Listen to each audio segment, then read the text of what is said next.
आज की क्लास में हम लोग 12th नंबर का कर रहे हैं। जिससे मिला है धर्म, उपकार उसका मानो, गुणगान नित्य गाऊं, श्रेणिक मुझे बनाना। उत्तराध्यान सूत्र के अंदर 20th चैप्टर के अंदर ये टॉपिक आ रहा है। So let's do that.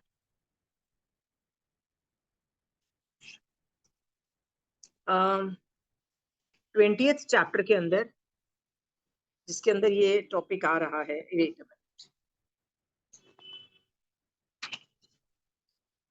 ठीक है, इस चैप्टर का नाम है महानिर्ग्रंथ। ओके, निर्ग्रंथ बहुत बड़ी चीज होती है, जिसमें ग्रंथि नहीं होती है उसको बोला जाता है। पर ये अनाथी मुनि की स्टोरी है, और अनाथी मुनि की स्टोरी बहुत ही फेमस है। बहुत लोगों को ये रियली टच करती है। So let's start with that. ठीक है, तो अनाथी मुनि की स्टोरी में I just wanted to show you, जो ये पहली लाइन है ना, this is the short form of Navkar Mantra. आप बोलोगे नवकार मंत्र की पहली लाइन शॉर्ट फॉर्म कैसे है? ये सिद्ध भगवंत को नमस्कार है, ठीक है, सिद्धाणम ये नमो है, ठीक है। और फिर किसको है? ये संयम को नमस्कार है, संयम, संयमी। और संयम में अरिहंत से लेके आचार्य उपाध्याय साधु चारों कैटेगरीज आ जाती है। तो इस वजह से ये नवकार मंत्र का शॉर्ट फॉर्म भी है। तुम देखो मंगलाचरण के अंदर हमेशा 5 पदों को ही सुदेव सुगुरु सुधर्म, बार बार हम लोग एक ही चीजों को रिपीट कर रहे हैं, 3 कैटेगरीज को रिपीट कर रहे हैं, सुदेव सुगुरु सुधर्म। ठीक है, so anyway, let's start with that. So Shrenik नाम का राजा था। स्टोरी में पढ़ रही हूँ, मेन पढ़ रही हूँ, और इसका इंटरप्रिटेशंस कर रहे हैं हम लोग। श्रेणिक नाम का राजा था। वो वहां पे वो एक गार्डन में घूमने गया। वहां पे एक वृक्ष के बैठे बैठे हुए सुकुमार, सुखोचित मतलब सुखों के योग्य, सुसमाधिवंत संयम साधु को उस राजा ने देखा। तो राजा saw somebody under a tree, जो बहुत ही वंडरफुल लुकिंग था। तो उसको देख के उसने बोला, अहो सौम्य, अहो क्षमा, अहो मुक्ति निलोपता। मतलब उसकी बॉडी में इतनी जबरदस्त रिफ्लेक्शन थी ऑफ धर्म साधना, कि वो बहुत ही वंडरफुल लग रहा था। सो अगेन सवाल होता है, पर ऐसे तो कई जगह जैन साधु दिखते हैं जो अंदर से बहुत अच्छी साधना कर रहे थे, पर दिखने में they were really bad looking, right? कौन है बैड लुकिंग बताइए? बाल हरिकेशी का नाम आता है। बहुत लोग पैथेटिक लुकिंग भी थे। सो कैसे ये कहा जाए कि ये चेहरे पे सौम्यता है, चेहरे पे क्षमा है, चेहरे पे निर्लोभता है? क्या हम इसी को बेस मान के आगे बढ़ सकते हैं और बोल सकते हैं ये साधु के गुण हैं? Can we say that? हाँ, नहीं बोल सकते हैं। But in this exceptional case, in this exceptional case, जैसे तीर्थंकर हमेशा वंडरफुल लुकिंग होते हैं, राइट?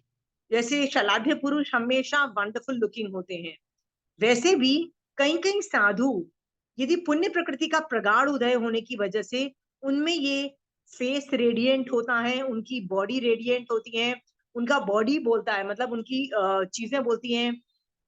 आपको पता है कैसे कैसे साधु होते हैं? Let me just tell you some. कई ऐसे साधु भी होते हैं जो कुछ देखते हैं और उससे भी कितना भला हो जाता है, मतलब सिर्फ देखते हैं। कई साधु ऐसे भी होते हैं जो बोलते हैं ना, उससे कितनों का भला हो जाता है, ऑलमोस्ट लाइक अ वाकलब्धि। ओके, कई साधु ऐसे होते हैं जिनको देख के वो, उनमें कैपेसिटी होती है कि तुम्हारे आत्मा में से पूरे कषाय को खींच के बाहर फेंक दे, लिटरली। मतलब आप जितने भी गुस्से में जाओ, जितने भी आप इरिटेटेड जाओ उनके पास, के मैं तो I am just damn irritated with somebody, महाराज साहब के पास यदि आधा घंटा बैठ जाओगे ना, आप में से वो कषाय जीरो हो जाएंगे, आप एकदम डिफरेंट मोड में चले जाओगे। तो ये सारे जो गुण है ना, ये उस साधु के नियमा गुण नहीं है। नियमा का मतलब होता है ये पुण्य प्रकृति की वजह से उदय में आते हैं, राइट? महावीर स्वामी भगवान केवल ज्ञान से पुण्य प्रकृति के उदय भी जान रहे हैं तो उनका वखाण कर देते हैं। बट आपको और मुझे समझना है कि ये मांगने योग्य चीजें नहीं है, और न इनसे इंप्रेस होना है। क्योंकि ये जो चीजें है ना, ये उल्लू भी बना सकती है, राइट। कई लोग नॉन सम्यक दृष्टि, नॉन दूसरे लोग भी जो होते हैं, वो लोगों में बहुत अच्छे बॉडीली फीचर्स, बहुत अच्छी पावर्स होती हैं कि नहीं होती हैं, देखा गया है, राइट। इतना अच्छा ओरेटरी स्किल्स होते हैं, इतने मतलब बोलने की शक्ति, इतना अच्छा करने की होता है। ये नॉन जैन्स में भी होता है, मिथ्या दृष्टि में भी होता है। सो ये जो पुण्य प्रकृति और पाप प्रकृति है ना, कभी भी उल्लू बना सकती है तुमको, क्योंकि ये किसी की भी हो सकती है, ये सम्यक दृष्टि की नियमा नहीं है, ठीक है। ये जान करके हमेशा इसी बेसिस पे आगे सबको जज मत करना, ठीक है। हमेशा आत्मा के गुणों को जज करो, फिजिकल गुणों को। फिजिकल का मतलब क्या होता है? शक्ल से जो हम लोग बाहर देखते हैं ना, उनके गुणों से जज मत करो, ठीक है। कई बार आपने देखा होगा कि कई लोग दिखने में बड़े गंदे मतलब होते हैं ना, बड़े सुंदर नहीं दिखते हैं, but you want to sit with them and you like them, ऐसा होता है ना।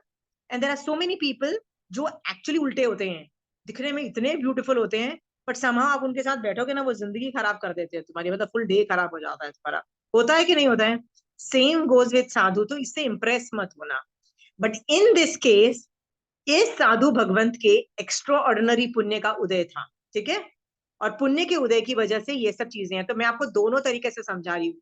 यस, कई साधुओं का होता है, बट पुण्य प्रकृति से इंप्रेस मत होना कभी भी। अभी क्लियर? किससे इंप्रेस होना चाहिए? शयोपशम से इंप्रेस होना चाहिए, पुरुषार्थ से इंप्रेस होना चाहिए, आत्मा के गुणों से इंप्रेस होना चाहिए। आप बोलोगे ये देखें कैसे? हम सामने के आत्मा के गुणों को देखेंगे कैसे? सब कुछ दिखता है, देखने की कोशिश करोगे ना, आत्मा के गुण समझ में आ जाते हैं, ठीक है। तो यहाँ पे शक्ल की इंपॉर्टेंस दी जा रही है, क्योंकि अनाथि मुनि का विशेष पुण्य का उदय था, पर सबके साथ नहीं समझना, ठीक है। चलिए आगे करते हैं। यहाँ पे जो कि अनाथि मुनि का पूरा पॉजिटिव गुणों का वर्णन चल रहा है, तो यहाँ पे ना उनके बॉडी की ग्रेटनेस भी बता रहे हैं। तो दिस शोज कि उनकी आत्मा में इतना धर्म रखा था कि वो रेडिएट करके ऑलमोस्ट बॉडी पे भी आ रही है। ऐसा कौन बोल रहा है? ऐसा ध्वनित होता है, बट रियलिटी क्या है? साधना की वजह से कर्मों का शेव, पाप के कर्मों का शेवक्षम भी बहुत एडवांस लेवल का है, और पुण्य प्रकृति का उदय भी बहुत एडवांस लेवल का है, जिसकी वजह से ये रिजल्टेंट आया है, ठीक है। ये समझना। चलो नेक्स्ट पढ़ते हैं। भोग भोगने की अवस्था में आपने दीक्षा ली है, तो एक मिनट, श्रेणिक राजा उनसे पूछता है कि ये क्या उम्र है आपकी, भोग भोगने की इच्छा में आपने दीक्षा ली है। तो अनाथी मुनि उनको बोलते हैं, मैं अनाथ हूँ, मेरा कोई नाथ नहीं है, अतः मैंने दीक्षा ली है, राइट। कहते हैं उनके गृहस्थ अवस्था का नाम था गुण सुंदर। अभी उनका घर का वर्णन आता है, मतलब घर की स्टोरी का वर्णन आता है, गुण सुंदर था। तो उसको अनाथी मुनि क्यों बोला? क्योंकि बार बार वो अपने आप को अनाथ अनाथ बोल रहा था ना, इसलिए मतलब इस साधु का नाम ही अनाथी मुनि रख दिया था। फिर राजा श्रेणी कहते हैं, हे संयत, मैं आपका नाथ होने के लिए तैयार। तो वो उसको बोलता है, तुम स्वयं ही अनाथ हो, दूसरों के नाथ किस प्रकार होगे? मतलब यू कैन नॉट बिकम किसी के नाथ। तो श्रेणिक राजा पूछता है कि मैं अनाथ कैसे? तो वो जवाब देता है, तुम अनाथ शब्द का अर्थ जो है और उसकी मूल उत्पत्ति को नहीं जानते हो, कि अनाथ कैसे होता है और सनाथ कैसे होता है। इसका मतलब मैं अनाथ और सनाथ की स्पष्टता बताता हूँ। वो बताता है, अपनी स्टोरी बताता है कि मैं कौशंबी नाम की एक नगरी थी, वहां पे बहुत धन का संचय करने वाले, मतलब बहुत बड़े मेरे पापा रहते थे वहां पे, मतलब he was super rich, okay. यौवन अवस्था में मेरी आंखों में वेदना हुई, और वेदना के चल आंखों की वजह से पूरी बॉडी के अंदर मेरा को बुखार भी चढ़ गया, और मेरी बॉडी का बहुत बाजा बजने लगा, मतलब I was in lot of pain. But उसने ये बताया, ठीक है। उसने अपना वर्णन किया कि मेरी तकलीफ कितनी ज्यादा थी। फिर वो बोलता है कि मेरी चिकित्सा करने के लिए, मतलब वो जो आयुर्वेदिक वाले लोग आए, बहुत कुछ किया, मंत्र तंत्र किया, सब कुछ किया, लेकिन मैं ठीक नहीं हो पाया, मैं अनाथ रह गया। और उसने ये भी बोला कि कितनी तरह की अलग अलग आयुर्वेदिक चिकित्साएं की, बट हर बार मेरी प्रॉब्लम सॉल्व नहीं हुई, ये मेरी अनास्था थी। अनास्था थी मतलब कोई वो लोग मुझे शरण नहीं दे पाए, मैं अनाथ रह गया। इस तरह से वो अपने पापा के बारे में बोल रहा है, मम्मी मतलब मेरी माता के बारे में बोल रहा है। सेम चीज मेरी मम्मी जो थी वो चाहती थी कि मैं ठीक हो जाऊं, लेकिन वो भी मुझे शरण नहीं दे सकी, मैं अनाथ रह गया, मतलब वो मेरी अनाथता थी। पहले पापा के लिए बोलता है, मम्मी के लिए बोलता है, पैसे के लिए बोलता है, अपनी वाइफ के लिए बोलता है, अपने बच्चों के लिए बोलता है। इस तरह से कहते कहते बार बार अपने आप को बोलता है मैं अनाथ रह गया, अनाथ रह गया, अनाथ रह गया। मतलब nobody was able to give me शरण, nobody was able to solve my problem. Okay, तो एंड में जाके वो दीक्षा का उसने तो अनंत संसार, वो सोचता है अनंत संसार में ऐसे दूसरा है, मतलब बर्दाश्त भी नहीं जो किया जा सकता, ऐसी वेदना जो है बार बार जो इस आत्मा को सहन करनी पड़ती है। फिर वो सोचता है यदि मैं इस प्रकार इस विपुल असह्य वेदना से छूट जाऊं तो मैं अंगार वृत्ति को धारण करूंगा, मतलब मैं साधु बन जाऊंगा। ठीक है, वेदना के कारणभूत कर्मों का समूल नाश करने के लिए प्रयत्न करूंगा, जिससे फिर कभी ऐसा वेदना को अनुभव ही नहीं करना पड़े। ठीक है, मुनिषी के विचार किया कि दुख का मूल कारण अशुभ कर्म ही है। So let us discuss this topic. हम लोगों को जब कोई मेडिकल प्रॉब्लम आती है, आपने देखा है कभी कभी डॉक्टर्स एक टाइम पे आके बोल देते हैं कि ये प्रॉब्लम कभी सॉल्व नहीं होने वाली। आपने सोचा है कभी ऐसे होते हैं? स्पेशली 40-50 के बाद तो ऐसी प्रॉब्लम्स नॉर्मली आती है, और क्या वो डॉक्टर बोलते हैं, अरे बीपी हो गया यार, जिंदगी भर दवाई खाते रहो, right, pop up in, right, something like that, right, do this medical problem will never get solved.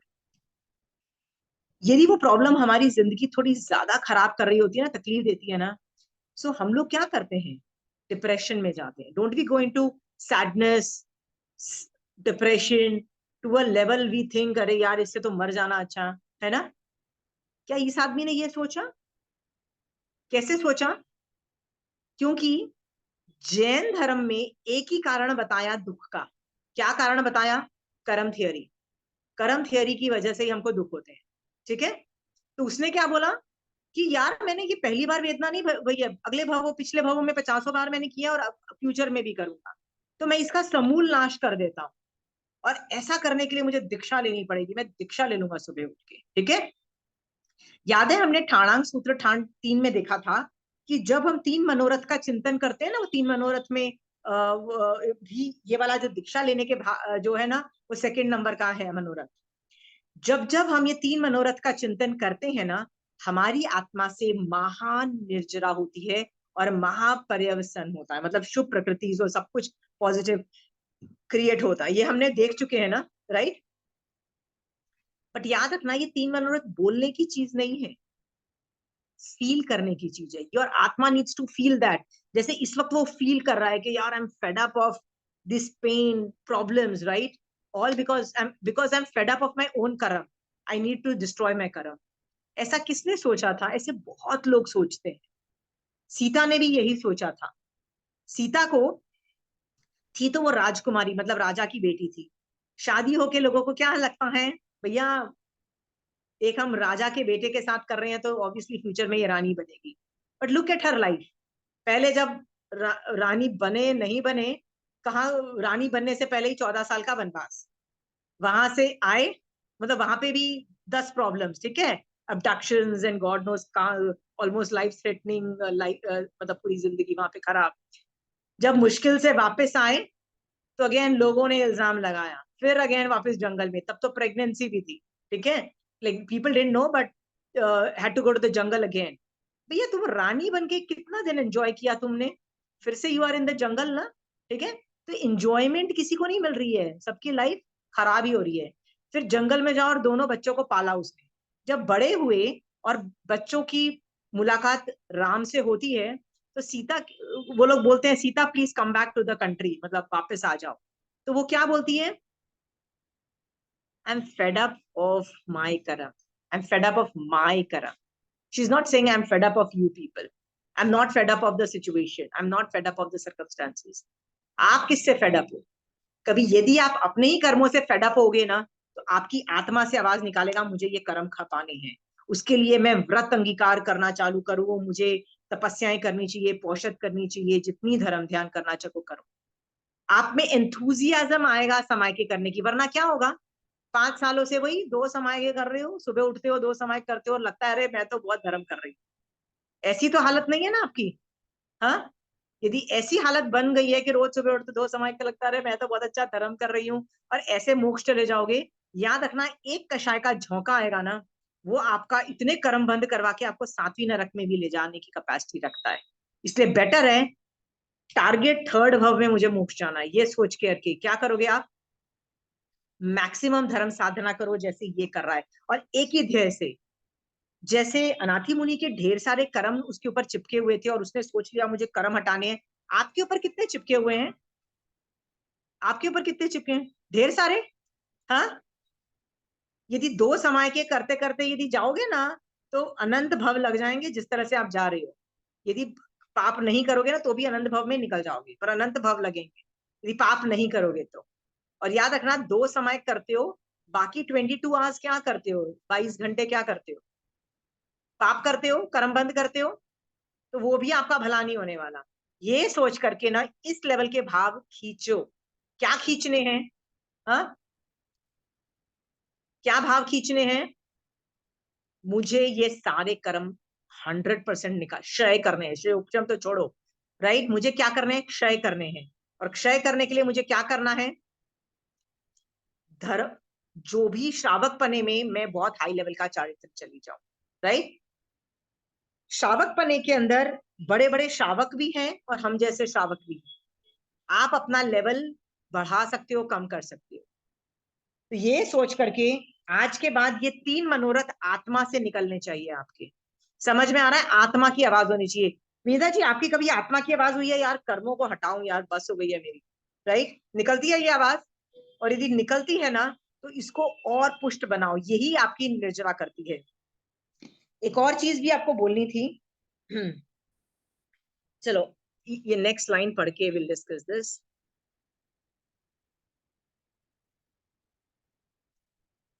इसके बाद दूसरे दिन प्रातः काल होते ही अपने माता पिता आदि बंधुओं को पूछकर क्षमावंत इंद्रियों को दमन करने वाली आरंभ रहित होकर मैंने अणगार वृत्ति धारण की।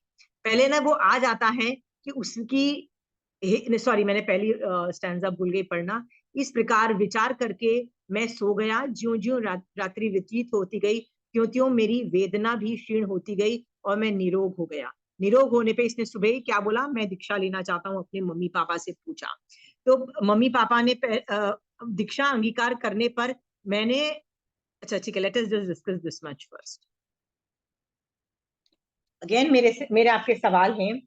आपको जब प्रॉब्लम आती है, आप भी अनाथी मुनि की तरह यदि ढेर सारा धर्म करो, अच्छा चिंतन करो, बहुत कुछ करो और वो प्रॉब्लम सॉल्व नहीं होती है तो आपको क्या लगेगा, ये जैन धर्म गलत है पहले तो, ठीक है, ये जैन धर्म इज समथिंग रॉन्ग, लगेगा कि नहीं लगेगा। फिर क्या बोलोगे, ये पता नहीं भगवान ने जो बोला है ना, ये भगवान पे ही शंका कंका वितिकिच्छा करना चालू कर दोगे। हाँ, तो बेचारा जो सम्यक दर्शन मुश्किल से था भी वो भी गायब हो जाएगा। हाँ, ऐसे सम्यक दृष्टि बनो कि नहीं तरीका यही है। हाँ, ये हल्लुकर्मी था जीव, तो उत्कृष्ट रसायन से क्षयोक्षम करके चीज खत्म हो गई।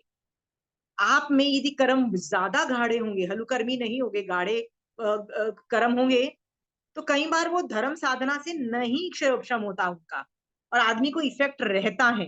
ठीक है, तो इसमें निराश और डाउट्स मत क्रिएट करना कभी भगवान की चीजों पे कि उनकी तो प्रॉब्लम सॉल्व हो गई, मेरी तो प्रॉब्लम सॉल्व नहीं होती है। याद रखना, मोस्ट ऑफ द निषेक रचना पल्योपम सागरोपम की भी होती है और उसमें यदि आप ढेर सारी निर्जरा करो, अपवर्तना उद्वर्तना, मतलब जो जो पॉजिटिव चीजें आप कर सकोगे ना, कंडक के कंडक पल्योपम संख्यात कंडक उठा के भी आप निषेक रचना में फैला के अपनी स्थिति छोटी भी करते चले जाओगे तो भी याद रखना इतनी फास्ट इफेक्ट नहीं आता है कि मतलब टाइम लगता है, कई बार 1-2 भव भी लगते हैं। ये जान करके निराश मत हो और लगे रहो ये फील्ड के अंदर, ठीक है।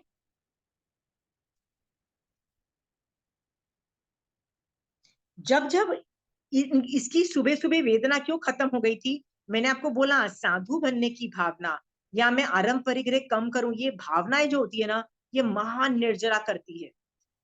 ये जान करके आपको समझ में आ रहा है कि सिर्फ समय के ही निर्जरा करने का तरीका नहीं है, there are other ways to do nirjara. ये आदमी सोया हुआ है, रात को सोते सोते बीमारी के अंदर बुरे हाल में सोच रहा है, यार दीक्षा ले लूंगा यदि मैं ठीक हो गया तो, मुझे सारे कर्म हटाने हैं। शुभ भावों में कितनी महान निर्जरा कर रहा है। क्या पता आप और मैं समय के अंदर इतनी निर्जरा ना कर पाए जितनी इसने कर ली। हाँ, इससे क्या मिलता है, इससे क्या सीखने को मिलता है कि do not only limit yourself to समय। सिर्फ समय को ही धर्म मत समझना। समय सोचने का तरीका भी यदि आप चेंज करते हो ना, सम्यक दृष्टि भी बनते हो, लाइफ विल चेंज। ठीक है, let us do another one. Okay, दीक्षा अंगीकार करने पर मैं अपना और दूसरों का एवं त्रस्त और स्थविर सभी भूतों का अथवा जीवों का नाथ हो गया। जो आदि, क्या आप अपने बच्चों को मार डालते हो? क्या आप अपने बच्चों को हर्ट करते हो, मार डालते हो? आप बोलोगे नहीं, राइट? क्योंकि आप उनके नाथ हो, राइट? आप उनके स्वामी हो, राइट? तो जो हम, मतलब जिसको आप स्वामी बोलते हो ना, वो स्वामी तुमको हर्ट नहीं करेगा। ओके, तो नाउ जब ये साधु बन जाता है तो क्या बोलता है, मैं किसी भी जीव को नहीं मारता हूं ना, किसी भी जीव को नहीं मारता हूं। इसका मतलब मैं सभी जीवों का नाथ बन गया। एक तो इस एंगल से मैं नाथ बन गया, राइट? और मैंने किसकी शरण ली है? मैंने तीर्थंकर भगवंत की शरण ली है, इसलिए मैं सनाथ हो गया, मतलब मुझे भी शरण मिल गई है। So it is both veg, मैं शरण दे भी रहा हूं और मुझे शरण मिल भी गई है। It is both ways, advantage मिल रहा है मुझे। ठीक है,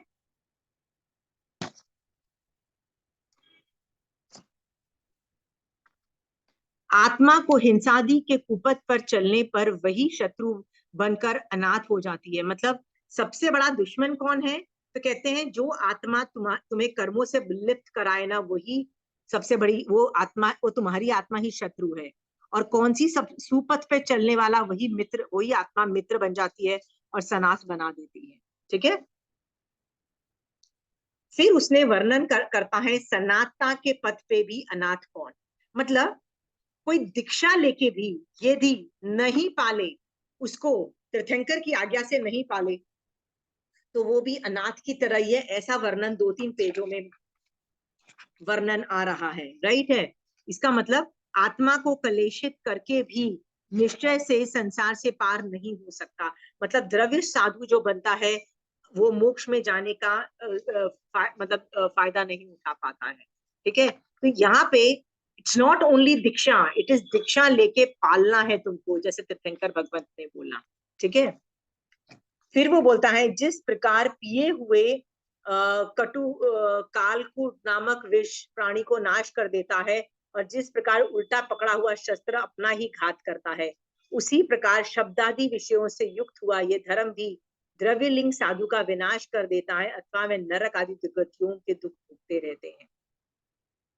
सो अगेन आप लोगों से सवाल है, आप लोग में से कितने लोग ऐसे हैं, ईमानदारी से बताइएगा, जिनको लगता है कि जो मॉडर्नाइज साधु को देख के ऐसे बोलते थे कि अरे यार हमसे तो बेटर हैं, ठीक है, वो रूल्स ब्रेक करते हैं तो क्या हुआ, फिर भी हमसे तो बेटर है, ऐसा बोल के वो द्रव्य लिंग साधु जो मॉडर्नाइज हो गए थे उनको वंदन नमस्कार करते थे। आप में और मेरे में से कितने लोग हैं? आप भी करते थे ना? आप लोग का पता नहीं, मैं करती थी। अरे they still they better than us, so what if they better than us, मैं बोलती थी। And because they better than us, तो क्या वो 5 महाव्रत नहीं पाल रहे? They are not following the rules, हमसे तो बेटर है, चलो उनको वंदन नमस्कार कर लो, and we would appreciate them, right? हमको नहीं समझ में आ रहा था तब, we are abetting a crime. वो आदमी अपने ही आत्मा का बुरा हाल कर रहा है और हम उसको हेल्प कर रहे हैं बोल के, क्या बोल के कि नहीं नहीं हम आपको वंदन नमस्कार करेंगे, आप कुछ गलत नहीं कर रहे हो। ठीक है, आई होप आप लोगों की धारणा चेंज हो गई होगी इस विषय में। हो गई है ना सबकी? अभी तो असाधु को साधु नहीं समझ रहे हो ना? नहीं तो याद रखना, ये भी मिथ्यात्व का एक कारण है। ठीक है, इस पे ये भी समझना चाहिए कि अढ़ाई द्वीप में जो भी परिवाही साधु है, मतलब साधुपना लेके मॉडर्नाइज्ड हो जाते हैं, नहीं पालते हैं, उनके बारे में हमारी क्या विचारधारा होनी चाहिए? Should we look down on them, जज देम एंड टेल देम, खरी खोटी सुनानी चाहिए? What should we do that? क्या करना चाहिए? दया भाव। दया भाव, मैत्री भाव रखो। क्या बोलो? ओहो, जब दीक्षा ली होगी तो डेफिनेटली मोक्ष के उत्कृष्ट रसायन में दीक्षा ली होगी, है ना? और आई एम श्योर बहुत अच्छी पाली भी होगी। ओहो, बट कषायों ने वापस क्या कर दिया? बर्बाद कर दिया इनको, ठीक है? और ये क्या कर रहे हैं? केवली परूपित धर्म को, 5 महाव्रत को ठीक से नहीं पाल पा रहे हैं, ठीक है? दया से भर जाओ and wish them well. How do you wish them well? ओह भगवान, प्लीज आप वापस स्थिर हो जाओ तो बेटर है। स्थिर नहीं हुए तो महाकर्मबंध का कारण बनोगे। आप किसी भी तरह स्थिर हो जाओ, है ना? तो आपने कभी किसी को विश किया है कि आप जल्दी से जल्दी सम्यक दर्शन में वापस स्थित हो जाओ, जल्दी से जल्दी मोक्ष चले जाओ? ऐसी विश की है कभी किसी के बारे में? हाँ, व्हेन वी विश देम ना, हम लोग हैप्पी बर्थडे तो बहुत विश करते हैं, बेस्ट ऑफ लक एग्जाम के पहले बहुत विश करते हैं ना। स्टार्ट विशिंग दिस ऑल्सो, कि सामने वाला तू अभी धर्म नहीं कर रहा पर जल्दी से जल्दी तू सम्यक दृष्टि बन जा और जल्दी से जल्दी मोक्ष मोक्ष पा ले, ठीक है?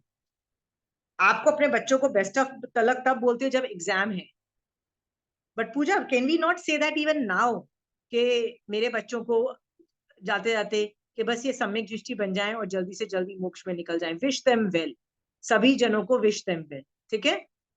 And you can do that for पढ़ी साधु ऑल्सो। आंटी, या जो लोग अभी दीक्षा लेते हैं, जो साधु फॉलो नहीं करते हैं, उनके अंडर जो लोग दीक्षा लेते हैं, तो वो लोग तो वही देख रहे हैं कि वो साधु ऐसे ऐसे कर रहे हैं, तो उनके भाव सिर्फ मोक्ष जाने के, बट क्रिया तो उनको उनकी पहले से ही नहीं रहने वाली है। Most of them don't even know कि वो मोक्ष के लिए कर रहे हैं पूजा। मोस्ट ऑफ देम या नहीं, उनको नहीं पता है। हाँ, और यदि कई लोगों को पता भी है, पहले पहले तो वो लोग किसी और वजह से ही करते हैं, अरे ये जीवन कितना अच्छा है, विनय मिलता है। तो नॉन जैन भी लोग कई बार दीक्षा ले लेते हैं, अरे विनय मिलता है, इज्जत मिलती है, खाना पीना मिलता है फ्री में। उनको क्या लगता है कि साधु को फ्री में खाना पीना मिल रहा है, रही इज्जत मिल रही है, कोई सब लोग तो श्रावक देख लेते हैं। So not everybody takes diksha with moksha as the aim, okay? और याद रखना, जो मोक्ष के एम से लेता भी है ना, तो बाद तुम उनको, मैंने बार बार लोगों को बोलती हूँ कि यदि एक महाराज साहब जो थे, वो बार बार बोल रहे थे हम तो मोक्ष के लिए करते हैं, मोक्ष मोक्ष, व्याख्यान में भी मोक्ष मोक्ष बोलते थे। तो मैंने ज्यादा प्रोब किया कि यदि मोक्ष के लिए कर रहे हो तो आपकी साधना कहाँ से कहाँ होनी चाहिए, और वो साधना दिख नहीं रही है, क्योंकि इस लेवल की साधना के रिजल्ट्स भी तो दिखने चाहिए ना। क्योंकि ऐसा तो नहीं है कि तुम सम्यक दर्शन सहित साधु चारित्र पालो और असर ना दिखाई दे। मैंने बताया ना, सम्यक दर्शन सहित श्रावकपना में भी असर दिखाई दे जाता है, तो साधुपने में तो कितना दिखाई देना चाहिए, तो उनमें असर ही दिखाई नहीं दे रहा था। तो मैंने ऐसे ही उनसे पूछा कि किस लिए दीक्षा, मतलब क्या होना चाहिए। तो उन्होंने जो जो करेक्टरिस्टिक्स बोले ना, कि शांति, मैं तो बस हम धर्म करते हैं क्योंकि शांति चाहिए, ये कुछ प्रॉब्लम नहीं होनी चाहिए, बस ये मिले, क्या बोलते हैं, हमारी समाइक हो जाए, कोई कषाय उत्पन्न ना हो। तो मैंने उनको बोला, ये आप जो भी मांग रहे हो ना, ये तो पुण्य प्रकृति मांग रहे हो। आप बोल रहे हो कि मुझे मोक्ष चाहिए, तो पुण्य तत्व और मोक्ष तत्व ऑलमोस्ट उनका फ्यूज्ड है। फ्यूज्ड मतलब दे आर जॉइंट टुगेदर। वो दो तत्व में डिफरेंशिएट नहीं कर पा रहे हैं।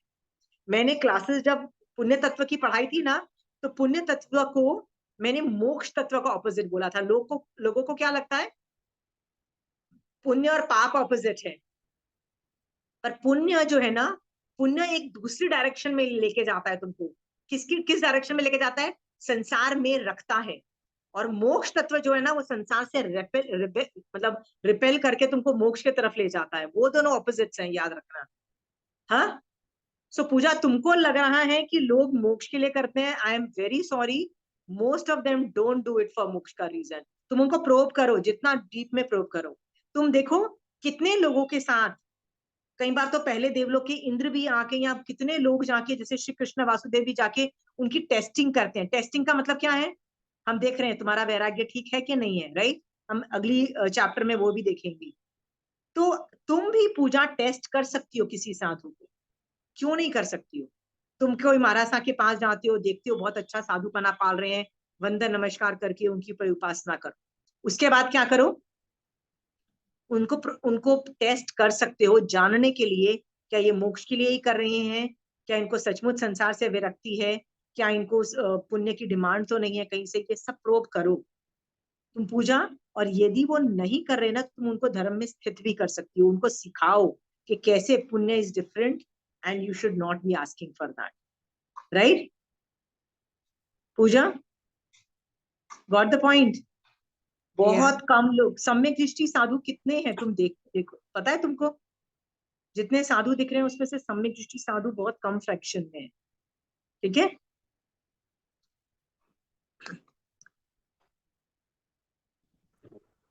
जय जिनेन्द्र आशिमा जी। जय जिनेन्द्र। आशिमा जी, मैं अभी है ना, जैसे गई हुई थी मेरे पीहर, तो वहां उनके कुल देवी है, तो हम लोग मंदिर गए उनके। हाँ तो मैंने तो वहां भी बैठ के ना यही मतलब भावना भाई उनके लिए भी कि भाई आप भी जल्दी से जल्दी सम्यक दृष्टि बनो और मोक्ष पहुंचो। तो वो उचित मोस्ट था ऑफ या द, नहीं? बिल्कुल ठीक किया, मैं भी ऐसे ही करती हूँ। मैं तो किसी हाँ और हाँ। के कुल देवता की पूजा में कोई मुझे इनवाइट कर लेता तो मैं वहां जाके बस यही सोच रही होती हूँ कि आप तो देवी देवता हो, आप तो एक्सेस कर सकते हो बहुत सारी चीजें महाविद्या की, हम लोग तो एक्सेस नहीं कर सकते वो इन्फॉर्मेशन। आप तो महाविद्या की जी। चीजों को एक्सेस कर सकते हो, go learn from them, become samyak drishti, and you can talk to them and tell them please go here, please go here, आपको धर्म समझ आ जाएगा। सो हाँ हाँ हाँ। आपने बिल्कुल सही किया कि आपने कुलदेवी की मंदिर में उनके लिए भावना भाई, क्योंकि यदि वो आपका हम्म। ध्यान रख रही है तो आप भी उनके लिए विनय के साथ साथ उनका हित चिंतन ही कर रहे हो ना, कि आपकी आत्मा भी सम्यक दृष्टि बने, मोक्ष जाए, तो ये अच्छी भावना है, हाँ, बहुत अच्छा किया आपने। ठीक है, ठीक ठीक। ठीक है। और जो आदमी आपका ध्यान रखता है उसको तो थोड़ा थैंक यू की फीलिंग रहनी चाहिए ना आपके प्रति, तो आपने बहुत अच्छा किया, विच इज वेरी गुड। ठीक है। ठीक है, ठीक है। हाँ। ठीक है, but I am very happy, like I really think that is the right way to go about it. ठीक है। Okay, let's go to the next page. So, इस तरह से अनाथी मुनि उनको क्या बता रहे हैं कि दीक्षा लेके भी कोई आदमी दीक्षा नहीं पालता है वो भी अनाथ ही है, कोई उसका भला होने वाला नहीं है। ठीक है। तो वो बोलता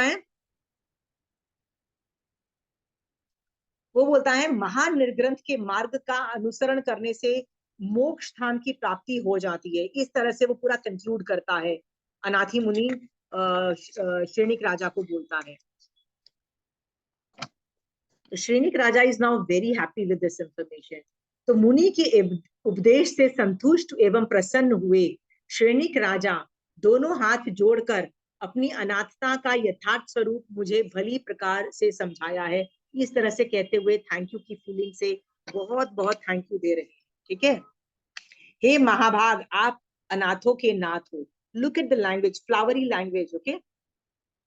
इस प्रकार राजाओं में सिंह के समान पराक्रमी वे राजा श्रेणिक कर्म रूपी शत्रुओं को नाश करने में सिंह के समान उस अनाथी मुनि की उत्कृष्ट भक्ति पूर्वक स्तुति करके अपने अंतपुर सहित, परिवार सहित और बंधुओं सहित मिथ्यात्व रहित, मिथ्यात्व का रहित का मतलब क्या है कि अभी श्रेणिक राजा को सम्यक दर्शन हो गया। ठीक है। निर्मल चित्त से धर्म में अनुरक्त बन गए, अर्थात सम्यक दर्शन प्राप्त कर लिया। ठीक है।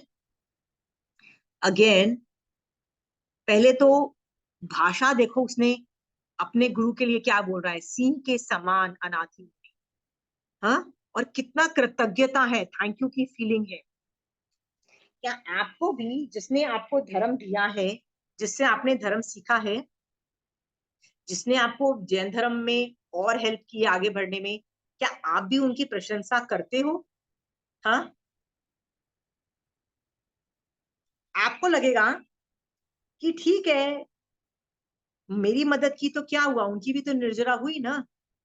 बट आपको अपने कर्तव्य याद रखना, गुरु को थैंक यू नहीं चाहिए, गुरु को विनय नहीं चाहिए, वरना वो गुरु गुरु का लेवल ही बेकार होगा।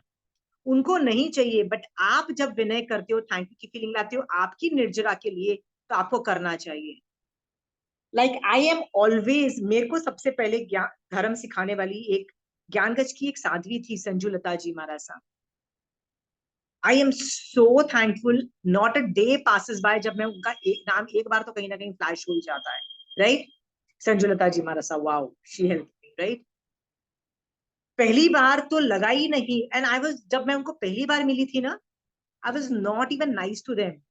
मैं मतलब मैं ऐसे ही गई थी कि यार ठीक है दर्शन करने जा रही हूँ, और मेरे वर्ड्स भी ऐसे थे कि देखो मुझे आपके क्या व्यूज है मुझे जानने की जरूरत नहीं है, आगम को इंटरप्रेट करने की कैपेसिटी है तो करके देख लो, क्योंकि मतलब मुझे तो आगम पढ़ने हैं, बुक्स पढ़नी है, तो आप वो कर दो, पर मुझे आपकी राय नहीं चाहिए कि आप क्या विचार करते हो, क्योंकि I was done with all the sons.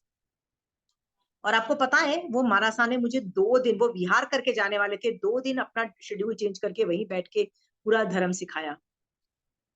आज भी मैं उनको कभी नहीं भूलती। उसके बाद उसी संघ के आचार्य प्रकाश मुनि जी मारासा का आई am very very thankful, right, क्योंकि ऐसा संघ है इसीलिए वैसे श्रावक बन सकते हैं, ठीक है। So I am very very thankful, amazing Acharya Bhagwant. Baroda में एक और संघ भी प्रेवलेंट है, वो एक गुजरात का बहुत छोटा सा संघ है जिसको बड़वाला संप्रदाय कहते हैं। उसकी सरदार गुरु जो आचार्य हैं वो भी बहुत जबरदस्त हैं। उनकी जो साध्वी की हेड है प्रेमिल भगवान वो भी, और उनकी Geeta ben Marasa is like amazing. इतना ज्यादा मेरे में स्टार्टिंग में कषाय होते थे, उनके दर्शन मात्र से, उनकी बातें करने मात्र से सारे कषाय खत्म हो जाते थे, इस लेवल के थे। बाद में अनु आचार्य का लिटरेचर एक और संघ था, एक जो जिसमें अनु आचार्य बहुत जबरदस्त लेखन काम भी करते थे। उनकी राइटिंग्स और उनके दर्शन से भी मुझे बहुत फायदा हुआ। कैलकाटा में most of the sanghs don't exist, so यहाँ पे राम गुरु की साध्वी आई हुई थी, 3 साध्वियों का यहाँ पे चातुर्मास था। उनसे हम लोगों ने बहुत सीखा और बहुत कर्मों की निर्जला की उस टाइम के बाद। और उसके बाद मुझे उनकी वजह, उसी संघ की वजह से मुझे कंचन आंटी जैसे टीचर्स भी मिले जिन्होंने काफी मेरे को धर्म में रखा। सो एक आदमी नहीं है, बहुत सारे लोग हैं, पर धर्म में जो सबसे पहले डालता है ना, उसका थैंक यू किया जाता है। आपने लास्ट टाइम कितनी दिन पहले उस आदमी को थैंक यू किया था जिसने आपको धर्म में डाला? When was the last time? You should do that 24/7। I do it every day. I do it every day. मेरी बहू ने करा था मुझे धर्म में, तो उसको करती हूँ। वेरी गुड, Every अप्रिशिएट करो, अप्रिशिएट करो। इट इज रियली आपकी निर्जरा फायदे में होंगी। सो यही यही लेसन था ये का। उसके बाद बोलते हैं वो अनाथी मुनि जो थे ना, वो सिद्ध बुद्ध मुक्त हो गए। ये चैप्टर एंड्स देयर, ठीक है, ये चैप्टर खत्म हो जाता है। So let us go back to the original versus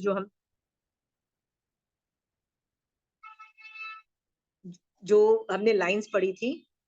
जिससे मिला 12th नंबर की लाइन है, जिससे मिला है धर्म, उपकार उसका मानू, गुणगान नित्य गाऊं, श्रेणिक मुझे बनाना। Okay, so I just hope आप भी श्रेणिक राजा की तरह जिससे धर्म मिला है उसको अप्रिशिएट करो, ठीक है। I hope you develop this good. और जब ये करोगे ना, याद रखना सम्यक दर्शन गेट्स अफेक्टेड, यानी मिथ्यात्व आपकी आत्मा से हटेगा और सम्यक दर्शन प्रकट होता है। This will help you in samyak darshan. चलिए let's go to the 13th line. किसी को कोई क्वेश्चंस है इस पे? 13th लाइन में बोल रही हूँ, संतों की वयावच। एक सवाल पूछती हूँ,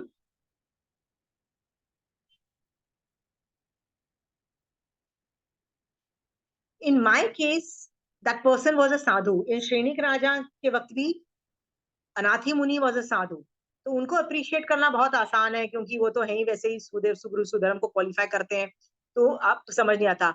what if that person is not part of sudev suguru sudharm? Then what should you do? जैसे विनीता जी ने बोला मेरी बहू, she is just a shravika, she can not be, she is not a sadhu, तब क्या करना चाहिए पूजा? करना ही चाहिए आंटी, उपकार मान। I can't say, he will repeat again. हाँ विनय और आभार। हाँ। विनय तो कर। नहीं मैं नहीं आ सकती। हाँ कर दे हाँ ठीक है। बी मोर केयरफुल, ठीक है, थैंक यू। या पूजा say that again, sorry.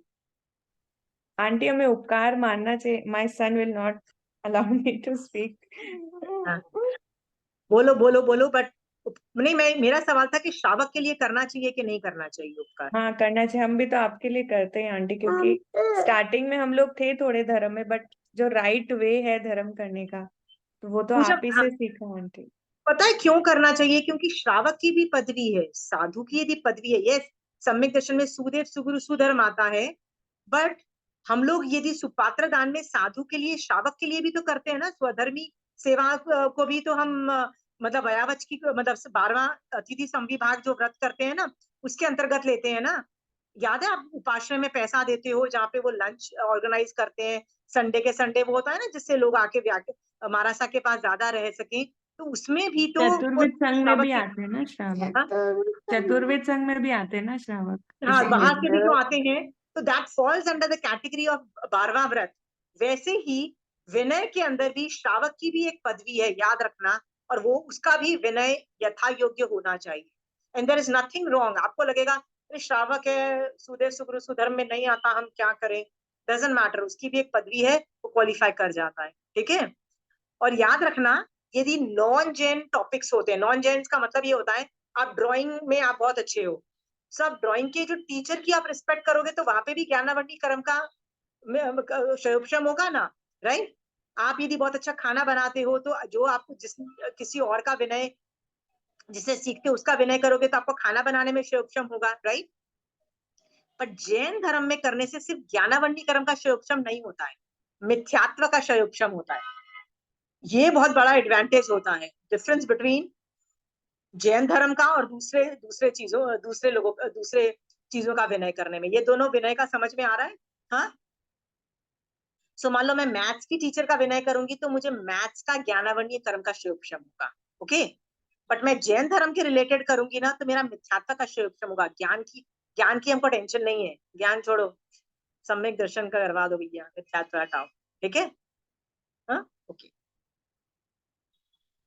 Let's go on to the 13th number of this thing. 13th number says, संतों की वयावच कल्पानुसार उनके, तत्पर रह करूं मैं मुंडक मुझे बनाना, ठीक है। ये हमने स्टोरी कभी नहीं पढ़ी है जनरली हम लोगों ने, सो let us read this story, this is also super interesting story, okay. ये ज्ञाता धर्म कथांग में है, 5th चैप्टर इसका है, ठीक है। So we are gonna do that, it's a very long but an interesting story.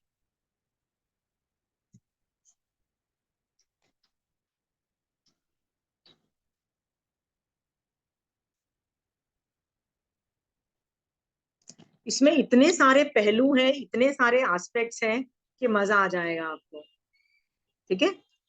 शैलक नामक 5वां अध्ययन, ठीक है। बुक का नाम है ज्ञाता धर्म कथा। द्वारिका नगरी थी, और ये वही द्वारिका है कृष्ण वाली, जो कहते हैं ना वो डूब गई है, kind of a thing. Dwarka नामक नगरी थी, वो कुबेर की बुद्धि के अनुसार उसकी रचना हुई थी। वो बोलते हैं ना जैसे बहुत गोल्ड का ये बना हुआ था, और ये बना हुआ था, वो बना हुआ था।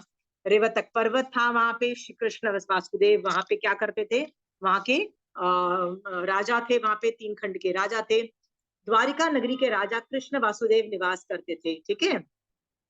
अब देखो ये पूरे पैराग्राफ में ना श्री कृष्ण वासुदेव के लिए तारीफ की गई है कि वे समुद्र विजय आदि 10 दशार्य, ठीक है। अब इसको पढ़ो कि वे कृष्ण महाराज के अधीनस्थ 16, मतलब ये कितने कितने इनके एडजेक्टिव्स थे। Let us, I just read it out कि जो कृष्ण वासुदेव थे वे समुद्र विजय आदि 10 दशार्य, बलदेव आदि 5 महावीर, उग्रसेन आदि 16,000 राजा, प्रद्युम्न आदि 3.5 करोड़ कुमार, शांब आदि 60,000 योद्धा, और वीरसेन आदि 21,000 वीर, महासेन आदि 56,000 बलवान पुरुष, रुक्मणी आदि 32,000 रानियां, अनंग सेन आदि अनेक शस्त्र मतलब 1000 गणिकाओं, अन्य बहुत से ऐश्वर्यशाली पुरुष, राज्य सम्मानित विशिष्ट जन, यावत सार्थवाओं का, तथा उत्तर दिशा में विताड़े पर्वत एवं अन्य 3 दिशाओं में लवण समुद्र तथा दक्षिणार्ध भारत क्षेत्र का तथा द्वारिका नगरी का अधिपति करते थे, यावत पालन करते थे। इस चैप्टर में ना कृष्ण वासुदेव की बहुत तारीफ की हुई है। याद है एक बार शोभा जी ने मुझे बोला था कि उनकी एक फ्रेंड है ना, वो बहुत बड़ी कृष्णा की फैन थी, राइट। आगम भी तो कृष्णा का तारीफ कर रहा है ना, कि नहीं कर रहा है? कृष्ण की तारीफ हो रही है ना, राइट? ऐसे सिर्फ कृष्ण की नहीं हो रही, बहुत लोगों की, देवी देवताओं की भी हो रही है, बहुत लोगों की हो रही है। लॉट ऑफ देवतास जो शकेंद्र भगवंत के साथ थे और दूसरे थे, वो सम्यक दृष्टि है, ऐसा वर्णन आता है ना कि उन्होंने ऐसे किया, उन्होंने ऐसे किया, उनकी भी तारीफ आ रही है। सो आपके पास यदि कोई आता है और बोलता है कि I like Krishna, what do you do? Do you want to change them and say no no no, Mahavir Swami Bhagwan ज्यादा ग्रेट हैं कृष्ण वासुदेव से, ऐसे बोलना? क्या करो? Join them, say yes I totally agree, Krishna Vasudev is great, क्योंकि एविडेंसेस मिल रहा है अलग अलग जगहों पे कि yes they were great. But याद रखना, दे वर ग्रेट एज अ श्रावक, सम्यक दृष्टि श्रावक, चौथा गुण स्थान, not Sadhu, not Arihant, not तीर्थंकर, सिद्ध तो हो ही नहीं सकते। ठीक है, आर वी क्लियर? सो हम भगवान वर्ड जो है ना, भगवान वर्ड बहुतों के सामने, नाम के सामने यूज कर लेते हैं। भगवान, भगवान का मतलब क्या होता है? भग का मतलब वो संस्कृत में एक रिस्पेक्ट का एक चीज होता है, मतलब रिस्पेक्टफुल आदमी को देते हैं।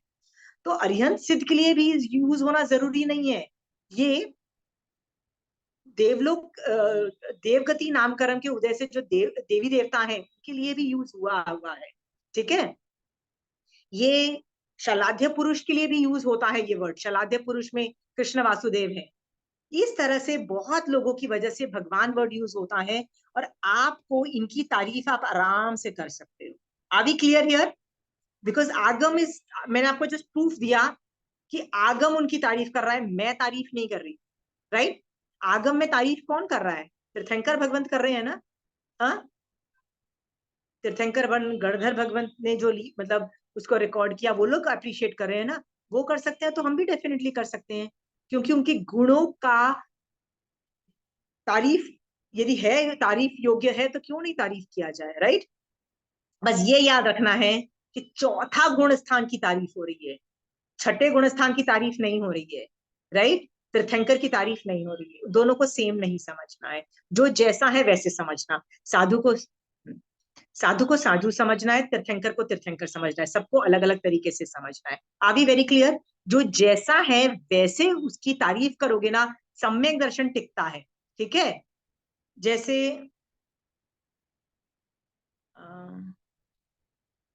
अभी रजनी दी थी ना, तो रजनी जी ने बोला ना कि मैं कुल देवी की मंदिर में गई और कुल देवी के सामने बैठे बैठे मैंने किया। सो वो भी कुल देवी जो है ना, उसको जानती है कि ये कुल देवी है, मेरे कुल का प्रोटेक्शन करती है, राइट? इस तरह का रियलिटी है, राइट? उनको ये नहीं समझ रही है कि वो तीर्थंकर भगवंत लेवल पे है या वासुदेव लेवल पे है, वो ये नहीं समझे, जो जो यथार्थ है वही जानती है। और यथार्थ जानने के बाद विनय, यथा योग्य विनय तो किया ही जाता है ना। आप भी मुझे मिलोगे, मैं भी आपको मिलूंगी, तो जय जिनेन्द्र ये यथा योग्य विनय करते हैं ना। तो वैसे ही कृष्ण वासुदेव के लिए और दूसरे देवी देवताओं के लिए भी तारीफ हुई है, शकेंद्र महाराज के लिए भी तारीफ हुई है, आप आगमों में वर्णन देखिए। ठीक है, तो ये प्रूफ मिल रहा है ना। दूसरे एक वासुदेव की तारीफ हो रही है। हाँ, वासुदेव न साधु है, न तीर्थंकर है, न केवली है, फिर भी तारीफ हो रही है। समझ गए हो? हाँ, आप कर सकते हो वो तारीफ। Got it? किसी को डाउट्स पूछने हैं इस टॉपिक पे?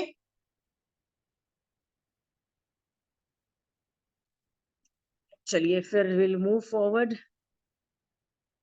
ओके, याद रखना, ये जो द्वारिका नगरी के जो राजा कृष्ण वासुदेव का वर्णन यहाँ पे आता है, तो उसकी उसमें जो ये पहला आता है ना, समुद्र विजय आदि 10 दशार्य, तो यहाँ पे लिखा है समुद्रपाल जो है, जो विजय जी जो है, वो अरिष्णेमी भगवान के पापा हैं, मतलब संसारिक पापा थे। ओके, सो मतलब दीज फैमिली, द यादव कुल was full of great people like this, and Krishna Vasudev was the head. ठीक है, अब थावच्चा पुत्र की स्टोरी आती है। उस द्वारिका नगरी में थावच्चा, थावच्चा जो नाम का सातवा महिला निवास करती थी। याद रखना, थावच्चा जो है ना, वो एक महिला, Thavachcha is a business. Okay, business, business मतलब कारपेंट्री का जो बिजनेस होता है ना, उसको थावच्चा वाला बोला गया है। ठीक है, थावच्चा इज मोर लाइक अ भवन निर्माण या काष्ठ कला विज्ञ, मतलब वो लकड़ी बनाने का सामान वो लोग बनाते थे। तो she was a head of the carpenters, या मतलब उसके पास कोई कारपेंटर का यूनिट हुआ होगा, ठीक है। और वो सार्थवा थी, सार्थवा का मतलब क्या है, बिजनेस लेडी थी। और वो बिजनेस है ना दूसरे कंट्रीज के साथ भी करती थी, इसका मतलब वो इंपोर्ट एक्सपोर्ट भी होता था थ्रू ओशंस एंड एवरीथिंग उस टाइम पे। और वो बहुत समृद्धशाली थी, और मतलब सर्व सम्मानित थी, मतलब शी वाज वेरी ग्रेट, ठीक है। और उसका बेटे का नाम क्या था, पुत्र का नाम थावच्चा पुत्र था। लोग ज्यादातर पुराने जमाने में मम्मी के नाम से जाने जाते थे, तो थावच उसका लेडी का नाम थावच्चा था, तो उसका नाम उसका थावच्चा पुत्र था। ये जो लड़का था ये बहुत ही ब्यूटीफुल था। वर्णन आता है कि ये इतना ग्रेट था कि उस जब हर टाइम पे उसको स्कूल भेजा गया, उसने बहुत विद्याएं सीखी, मतलब अलग अलग तरीके की कलाएं सीखी। और 32 कन्याओं के साथ एक ही दिन में उसका पानी ग्रहण हुआ और बहुत सारा पैसा मिला। इस तरह से बहुत ही ज्यादा वो रिच थे and they were doing everything. कहाँ पे था, कृष्ण वासुदेव की द्वारिका नगरी में थावच्चा नाम का एक मतलब बहुत ही रिच आदमी, मतलब बेटा रहता था। ओके, उस समय में अरिष्टेमी भगवान जो थे, ठीक है, जिनका शरीर 10 धनुष प्रमाण ऊंचा था, ठीक है, उनकी शक्ल के बारे में बताया था श्याम। श्याम का मतलब होता है ब्लैक, ब्लैक कांति रूप, मतलब he had a black complexion. 18,000 साधुओं तथा 40,000 साध्वियों से संपरिवुक्त थे। मतलब ये अरिष्टेमी भगवान का पूरा यहाँ पे वर्णन कर रहा है।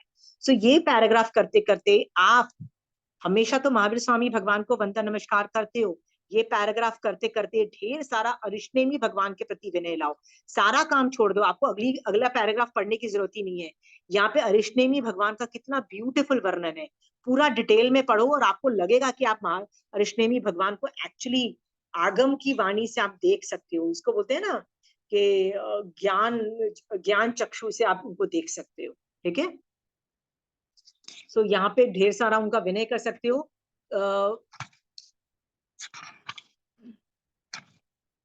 ओके, फिर बताया जाता है कि बहुत आगे चल के ना वो अरिष्टेमी भगवान का जहाँ वहाँ पदार्पण होता है, सब लोग सुनने जाते हैं, तो थावच्चा पुत्र को भी, तो वो थावच्चा पुत्र भी जाता है भगवान के संबोधन में। और थावच्चा पुत्र को भी भगवान अरिष्टेमी की धर्म देशना सुनकर संसार से विरक्ति हो जाती है। तो वो अपनी मम्मी को बोलता है कि मुझे दीक्षा के लिए अनुमति दो। तो दीक्षा की अनुमति पहले तो मानती नहीं है, फिर मान भी जाती है। तो वो कृष्ण वासुदेव के पास जाती है और क्या बोलती है कि मुझे निष्क्रमण विमुख, मतलब मुझे मेरे बेटे की दीक्षा करवानी है, और इसकी वजह से प्लीज आप है ना अपना वो जो राजकीय छत्र है ना, मतलब वो जो चक्रवर्ती का जो छत्र है, मुकुट है, चावर है, प्लीज मुझे देना, क्योंकि मैं वो यूज करना चाहती हूँ थोड़ी देर के लिए, बिकॉज मेरे बेटा दीक्षा लेना चाहता है, तो उसकी जो निष्क्रमण यात्रा है उसके अंदर मैं उसको यूज करना चाहती हूँ, राइट। तो कृष्ण वासुदेव उसको एश्योरेंस दिलाता है कि मैं स्वयं ही तुम्हारे पुत्र की दीक्षा सत्कार सम्मान आयोजित करूंगा। मतलब तुमको करने की जरूरत नहीं है, मैं उसका पूरा, मतलब I will take care of everything. माँ के पास भी पैसे की कमी नहीं है, पर राजा खुद कितना खुश हो रहा है कि कोई दीक्षा लेना चाहता है। Let me contribute, let me do everything. This shows Krishna's love for a sadhu, कि साधु पने से उसको कितनी रिस्पेक्ट है, ठीक है। पर पहले जाके वो वैराग्य की परीक्षा करता है। कृष्ण वासुदेव विजय हस्त पर आरूढ़ होकर, ठीक है, थावच्चा के भवन में आए। वहां तुम मुंडित प्रविजित मत बनो, क्यों बोलता है, प्लीज दीक्षा मत लो, ठीक है। हाँ, फिर वही वो डराता है उसको, वो करता है।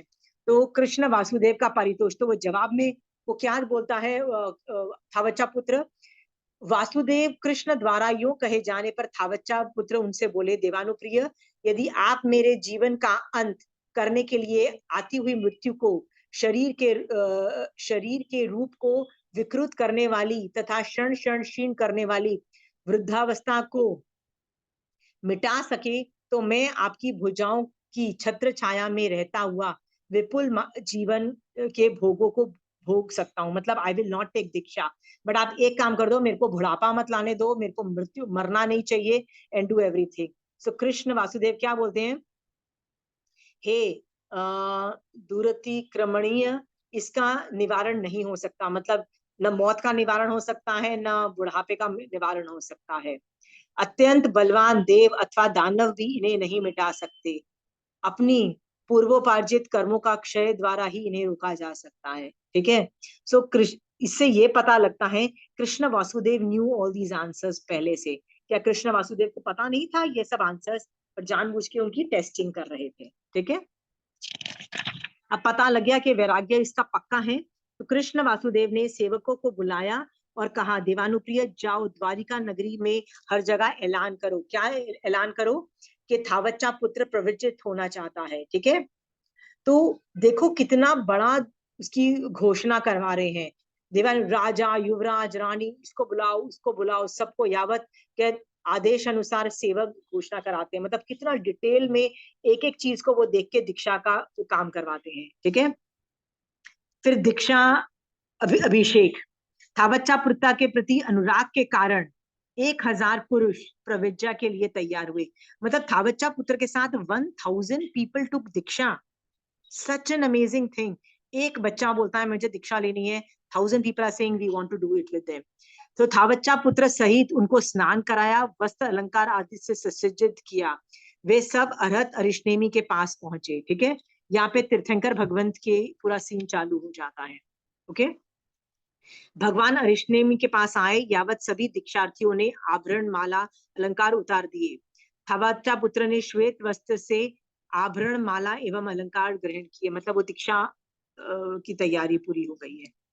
थावच्चा पुत्र की तप कितना था? सामायिक से प्रारंभ करके चतुर्दश पूर्व का मतलब होता है 14 पूर्वों तक का अध्ययन किया। तदंतर भगवान अरिष्टेमी ने अणगार थावच्चा को उसके साथ जो श्रेष्ठ आदि दीक्षाएं हुई थी उन 1000 साधुओं को शिष्य रूप में प्रदान किया। Let me get back to you on that. Thavachcha Putra के साथ दीक्षा लेने में कितने लोग और आए थे? 1000 लोग और बोला हम भी दीक्षा लें।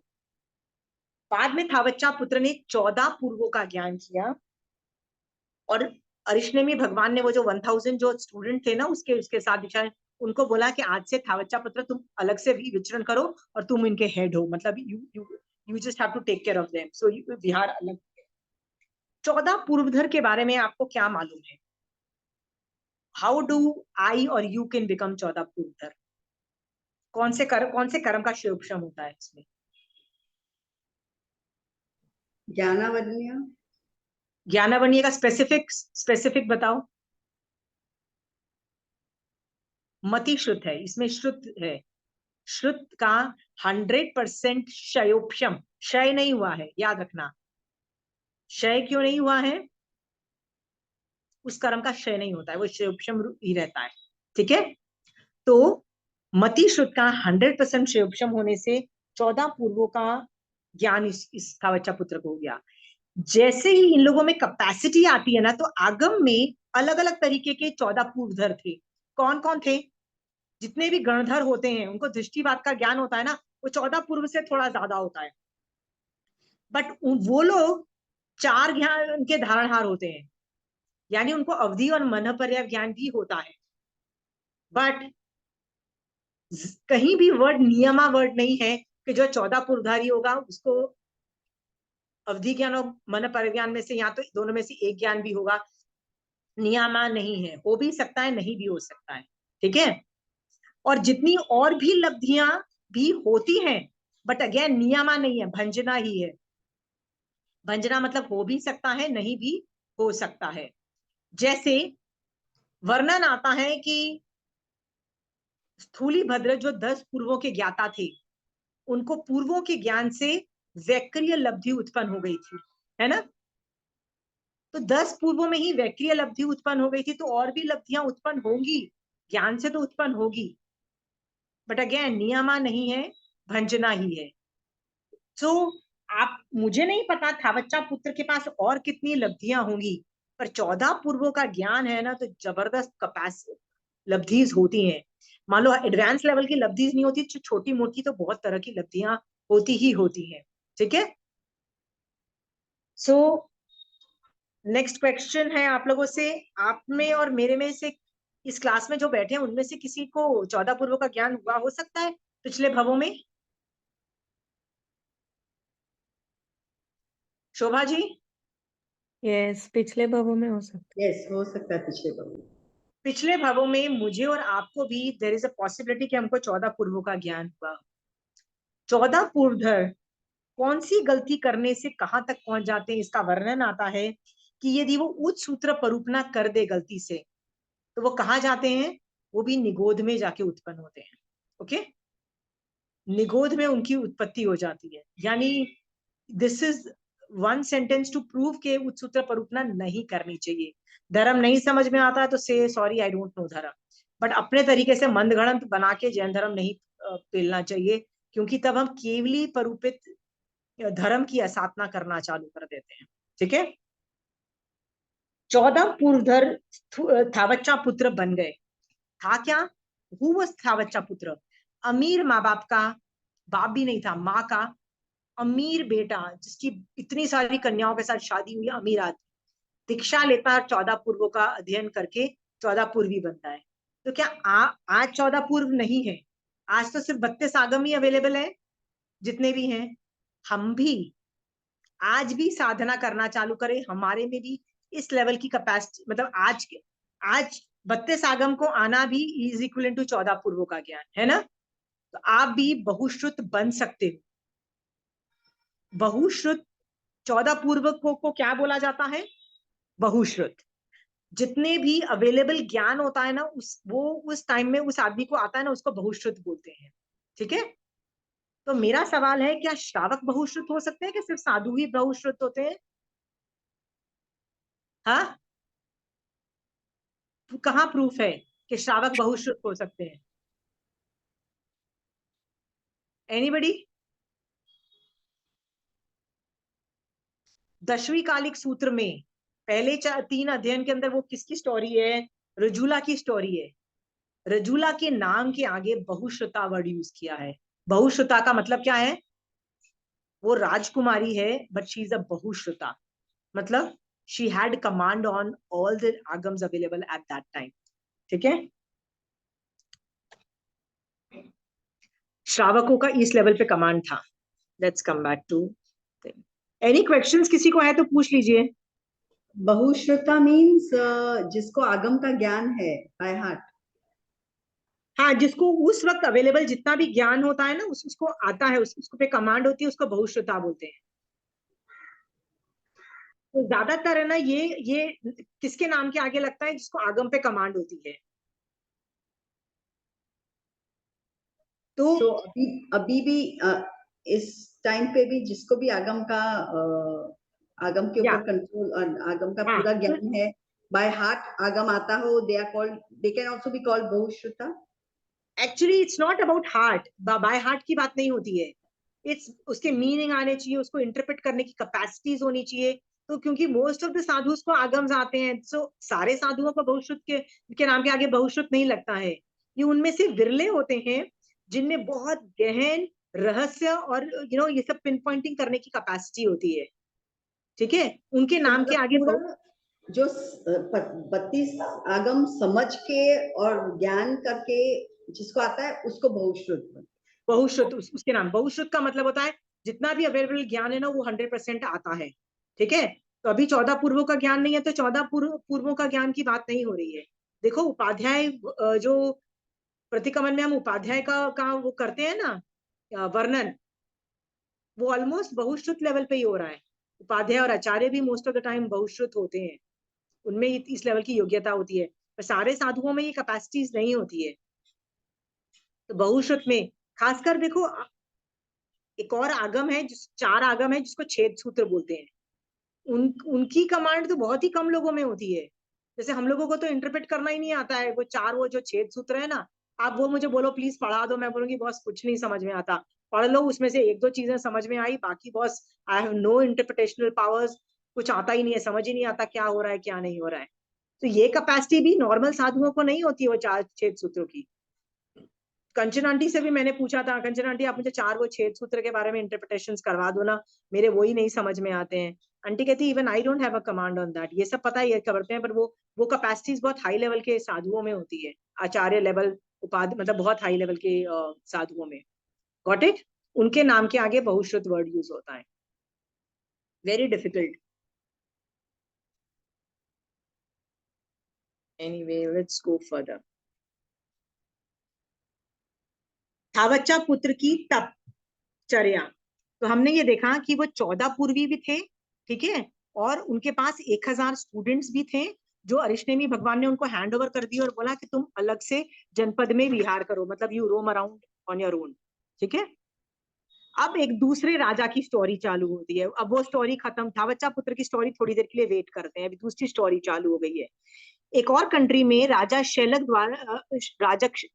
नाम का राजा था। कहाँ पे? शौलकपुर नाम का एक नगर था।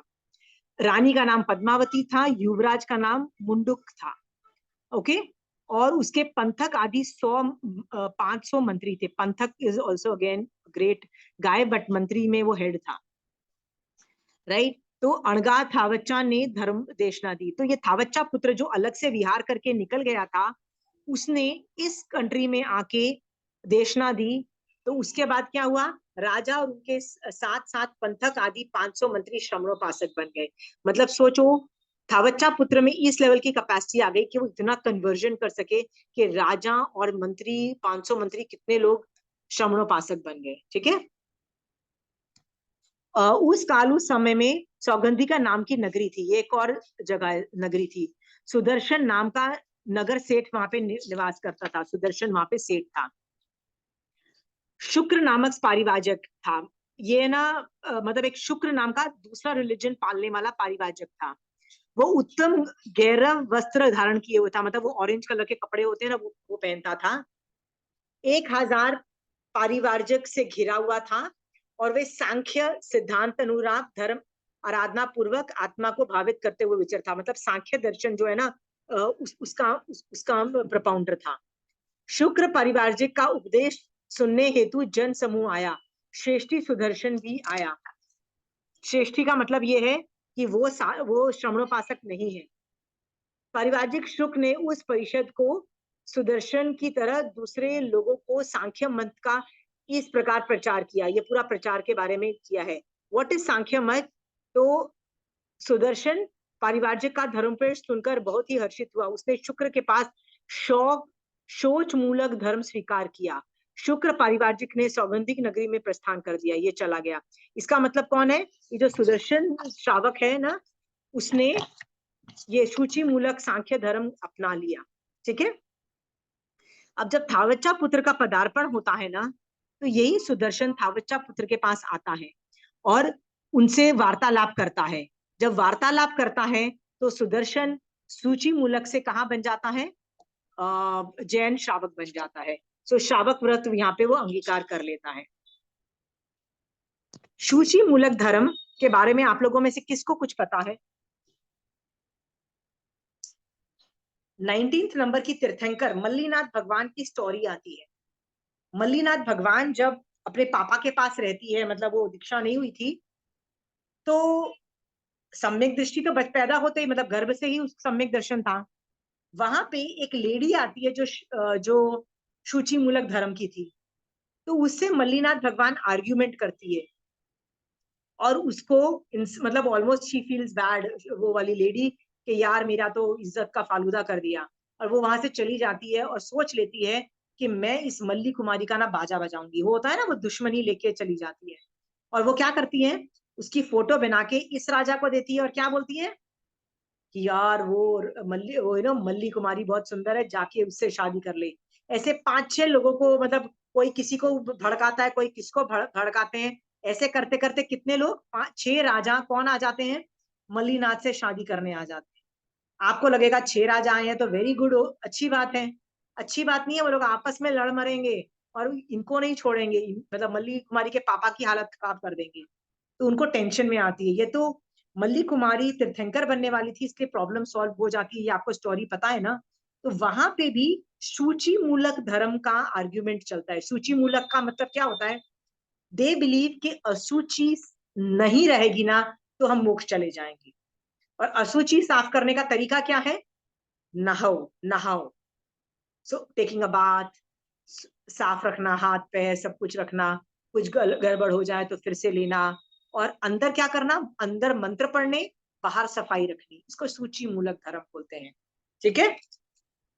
किसी कोई सवाल है इस सूची मूलक धर्म पे? तो थावच्चा पुत्र की वजह से सुदर्शन भी श्रवणोपासक बन जाता है।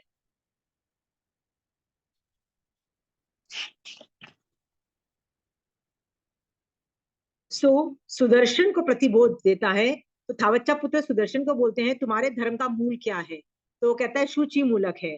तो वो उससे सेम आर्ग्यूमेंट करता है। मल्ली कुमार की स्टोरी में भी सेम आर्ग्यूमेंट है। क्या रक्त से लीपे वस्त्र को रक्त के द्वारा धोए जाने पे क्या वो साफ हो जाता है? तो आप बोलोगे कैसे साफ होगा? खून को साफ करना है तो खून से कैसे साफ होगा? ऑब्वियसली नहीं होगा। तो इस तरह से वो आर्ग्यूमेंट करता है और उसका परिधान करता है, और एंड में क्या होता है, सुदर्शन जो होता है ना वो श्रवणोपासक बन जाता है।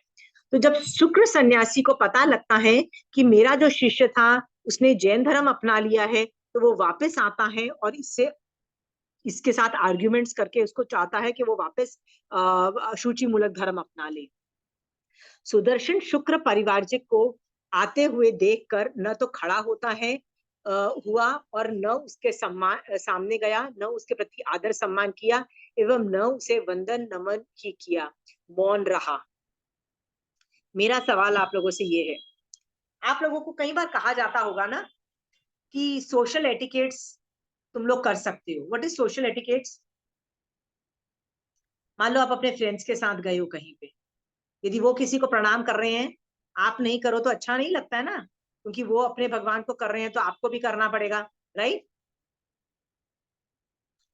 तो हम लोगों को क्या बोला जाता है, ठीक है थोड़े एटिकेट्स की वजह से वो लोग कर रहे हैं तो तुम भी कर लो, प्रॉब्लम नहीं है, ऐसे कहा जाता है ना। पर आगम में कई जगह पे दिखाया गया है जो पक्के श्रावक होते हैं ना वो नहीं करते हैं ये काम। They don't do it. Why they don't do? नहीं करना है। द्रौपदी के बारे में भी आता है कि द्रौपदी खड़ी नहीं हुई विनय करने के लिए, तो क्या हुआ, उसका अपहरण हो गया। इस तरह से वर्णन आता है, ये भी नहीं किया। तो आप में से कितने लोगों को लगता है कि हमको थोड़ा सा एटिकेट्स और मैनर्स रखने पड़ते हैं और जबरदस्ती करना पड़ता है विनय? किस किस को लगता है? किस किस को लगता है? आप में से कितने लोग करते हो?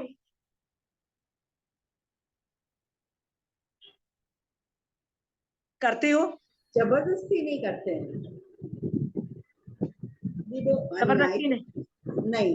I always do when I feel like. See, I'll give you one or two examples to make you understand. मैं भी कुल देवता की पूजा करती हूँ। I do whatever has to be done, अपनी मर्यादाओं में जितने आकार रखे हैं ना साल में करने के, वो सब मैं भी करती हूँ। बट मैं एक बार कहीं गई, somebody said कि we are not sadhus but we function almost like a sadhu, so आपको हमारा विनय करना पड़ेगा। And they were Jains. So I told them कि जैन में 4 ही तीर्थ हैं, राइट?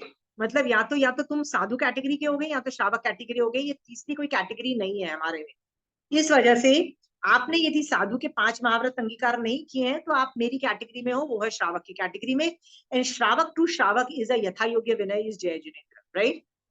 सो मैं जब भी उनके दर्शन करने मतलब उनको पढ़ाने जाती थी ना, तो आई would say Jai Jinendra. So they would feel very bad. What would they say? क्या बोलते थे? आप हमको देखो ये हमको जय जिनेन्द्र कर रही है, आप हमको जय जिनेन्द्र मत करिए, आपको हमको इस तरह से विनय करिए। And I kept telling them one thing, that नहीं, मैं नहीं करूंगी बिकॉज आई एम फॉलोइंग आगम्स। तो शोभा जी, नेक्स्ट सवाल खड़ा होता है, आप बोलोगे कि मैं कुल देवी का विनय कर लेती हूँ, बट मनुष्यों में साधु के गुण नहीं होने पे, राइट, मैं उनको बोल देती हूँ कि सॉरी यू डोंट हैव साधु के गुण, so I can not do your vinay. Why is that? Isn't that कट्टरता, शोभा जी? नहीं, कट्टरता थोड़ी, ये तो अपना धर्म, you're following राइट, your भक्ति की टीचिंग्स, धर्म फॉलो कर रहे हो। एग्जैक्टली। क्योंकि आपको ना लोग उल्लू बनाने वाले बहुत मिलेंगे कि हम भी तो साधु जैसे ही फंक्शन करते हैं, हम भी तो, प्रॉब्लम क्या है, हमने भी तो 5 महाव्रत लिए हुए हैं, तो क्या हुआ, थोड़ा मॉडर्नाइज्ड हो गए तो तुमसे तो बेटर है। इस तरह के आर्ग्यूमेंट करके बहुत लोग तुमको उल्लू बनाने की कोशिश करेंगे, राइट? तब आपको नहीं उल्लू बनना है। आप में से कितने लोग उल्लू बन जाते हो? सो आर्ग्यू करो ना अभी case. Anybody wants to argue the case कि मैं देवी देवताओं का नहीं करती हूँ, मतलब देवी देवताओं की मैं कर लेती हूँ पूजा, मैं बहुतों की कर लेती हूँ, क्योंकि याद रखना मैं देवी देवता की भी करती हूँ तो यथा योग्य करती हूँ, तिखतों के पाठ से वंदना नहीं करती हूँ मैं उनको। क्या करती हूँ? कुल देवता और उनके कल्पानुसार विनय करती हूँ, जो उनकी रिक्वायरमेंट होती है संसार रिलेटेड। Got it? पर मैं अरिहंत और सिद्ध और साधु को मैं कैसे वंदन करती हूँ? मैं तिखतों के पाठ से वंदना करती हूँ। Got it? तो तिखतों के पाठ से और किसी भी आदमी को वंदना नहीं होती है, या तो सुदेव को होगी या सुगुरु को होगी, इसके अलावा किसी को नहीं होगी। बाकी सबको श्रावक टू श्रावक किसको होगी? जय जिनेन्द्र। श्रावक टू सम्यक दृष्टि देवी देवता कैसे होगी? मैं श्रावक हूं, सामने वाला सम्यक दृष्टि देवता है, जैसे शकेंद्र महाराज है या कोई भी सम्यक दृष्टि देवता है, उसको मैं कैसे करूंगी? Jai Jinendra. Why? Same category. What is the category? Swadharmi. Swadharmi category, Jai Jinendra. तो कई लोग मुझे पूछते हैं कि सम्यक दृष्टि देवता को तो तिखतों के पाठ से वंदना होगी? नहीं होगी। तिखतों की वंदना जो होती है वो सुदेव सुगुरु सुधर्म के अलावा नहीं होती है। और यदि सम्यक दृष्टि देवता है तो स्वधर्मी हुआ। स्वधर्मी का मतलब पता है ना क्या? आप और मैं एक ही धर्म के हैं तो वो स्वधर्मी। तो देवता भी स्वधर्मी होते हैं। ये वर्ड्स कहाँ पे आए हैं? चेड़ा राजा के युद्ध में, जब शकेंद्र कोनिक शकेंद्र पहले देवलोक के और दूसरे देवलोक के इंद्र को बोलते हैं कि आप चेड़ा राजा को मार डालो, तो वो लोग क्या बोलते हैं कि चेड़ा राजा स्वधर्मी है, हम उनको नहीं मार सकते। वो स्वधर्मी वर्ड, एक देवता मनुष्य के लिए क्या बोल रहा है? स्वधर्मी वर्ड यूज कर रहा है। Got it? किसी को डाउट्स है तो सवाल जवाब करो, आर्ग्यू कर सकते हो यार। पूछना है किसी को कोई आर्ग्यूमेंट्स? दूसरों को भी सीखने को मिलेगा। Aunty what about age difference? कोई बड़ा हो तो स्वधर्मी हो? सेम जय जिनेन्द्र ही होता है, बड़ा छोटा का नहीं होता। Age is not a barrier. Okay. Age is not a barrier. जो it's So, not about age, it's about qualities. Good. तो Jai Jinendra is a good thing. so when we meet अपने आपस के लोगों को तो अपन जय जिनेन्द्र बोलते हैं, और हाँ। अगर महाराज साहब मिलते हैं अपने को तो अपन मत्थे बदनामी करते हैं।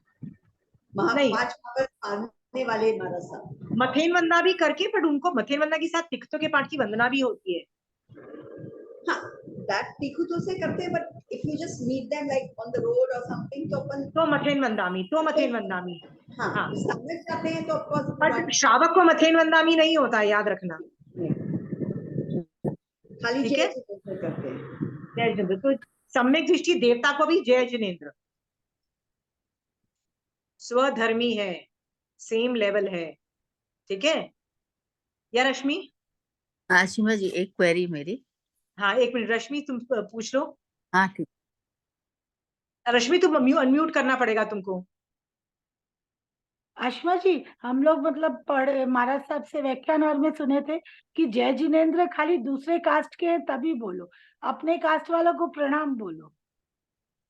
देखो, मैं यदि कंचन आंटी से भी मिलती हूँ तो मैं उनके पैर छूती हूँ और जय जिनेन्द्र बोलती हूँ। पैर इसलिए छूती हूँ कि there is a big age difference, okay, और मैं उनसे ज्ञान सीख रही हूँ, तो मैं उनके पैर छूती हूँ और जय जिनेन्द्र बोलती फिर भी जय जिनेन्द्र हूँ। तो आपने क्या बोला? क्या वर्ड बोलो?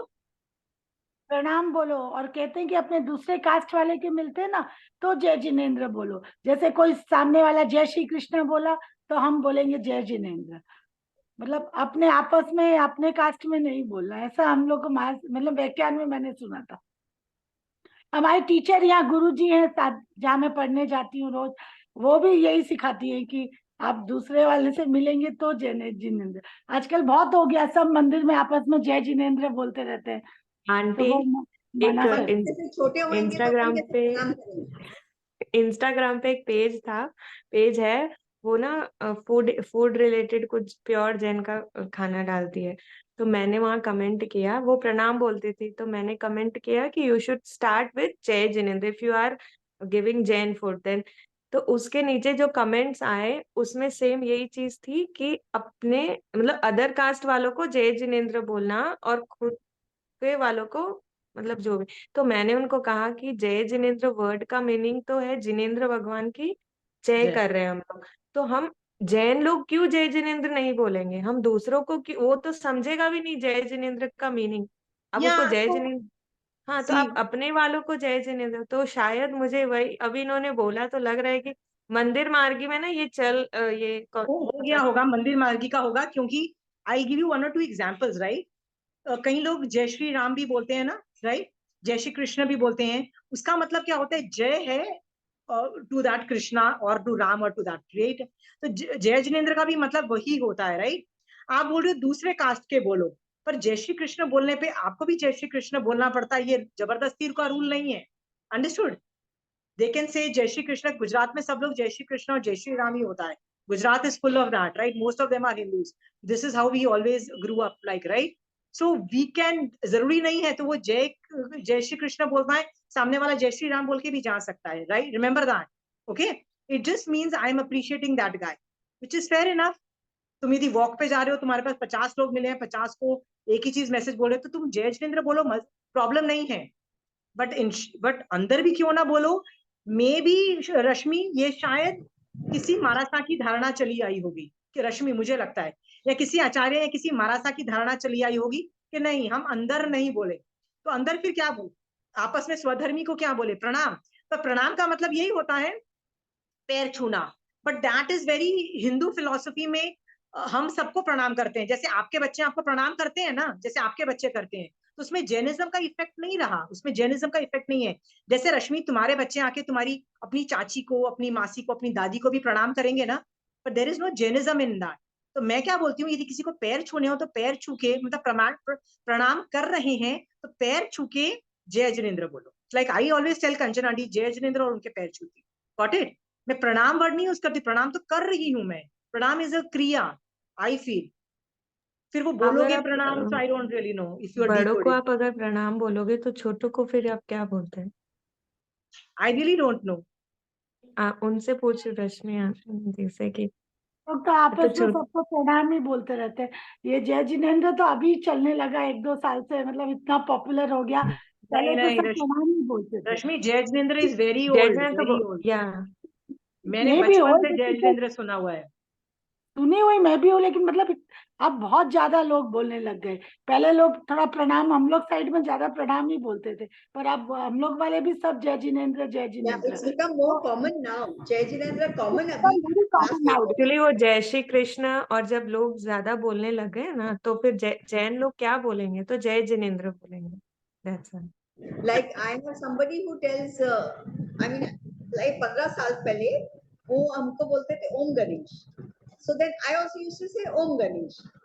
क्योंकि वो ओम गणेश बोलते थे तो मैं भी ओम गणेश बोलती थी. पहले जय श्री कृष्ण बोलते थे, I would also say जय श्री कृष्ण. But अभी I'm trying to remember, याद करके जय जिनेन्द्र बोलने की कोशिश करती हूँ. I don't have the habit, लेकिन I'm trying to create that habit. Which is all good. I really feel it is all good. I am very happy with Jai Shri Ram. I'm very happy with Jai Shri Krishna. I'm very happy with everything. But Jain to Jain, मुझे तो लगता है और जय जिनेन्द्र होना चाहिए। रश्मि, सोच के देखो, why one Jain to Jain ज्यादा होना चाहिए? बिकॉज तुम भी जय जिनेन्द्र बोलना चाहती हो, अंदर से तुम भी जय जिनेन्द्र बोलना चाहती हो, मैं भी।